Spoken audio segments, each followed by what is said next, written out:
একটি হাদিস আছে আবু দাউদে, যে কোনো ব্যক্তি যদি টাকনুর নিচে পোশাক পরে তাকে বলা হয় মুসবিল। হাদিসের ভাষায় মুসবিল ব্যক্তির ইবাদত কবুল হবে না।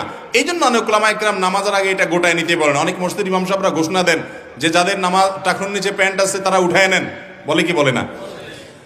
তো এটা আসলে নামাজের সাথে কোনো রিলেটেড না, বরং একজন পুরুষ তার টাকনুর উপরে প্যান্ট পোশাক এটা নামাজের বাইরে অন্যান্য সময়ও তাকে পড়তে হবে। নবী করিম সাল্লাল্লাহু আলাইহি সাল্লাম জামার হাতা ইত্যাদি গোটায় নামাজ পড়তে নিষেধ করছেন। আমরা অনেকে এরকম হাতা গোছায়, হয়তো ওজুর জন্য গোছাইছি, ওই গোছানো অবস্থায় নামাজ পড়তেছি, আছে না নেই? এটা নামাজের আদবের খেলাফ, শানের খেলাফ, হাদিসেও নিষেধ আছে। আপনি কোনো গণ্যমান্য ব্যক্তির সামনে যখন যাবেন তার অফিসে, তো জামাটা মেরাম গোছায় যাবেন না, বরং সব ছেড়ে ছেড়ে দিয়ে পরিপাটি হয়ে ভদ্র সভ্য মানুষের মতো যাবেন, ঠিক না ঠিক? তো আল্লাহর সামনে দাঁড়ানোর আগে আল্লাহ কোরআনে বলেছেন, ইয়া বানি আদম খুযু যিনাতাকুম ইনদা কুল্লি মসজিদ। প্রত্যেক নামাজের সময় সুন্দর পোশাক আশাক এবং পরিপাটি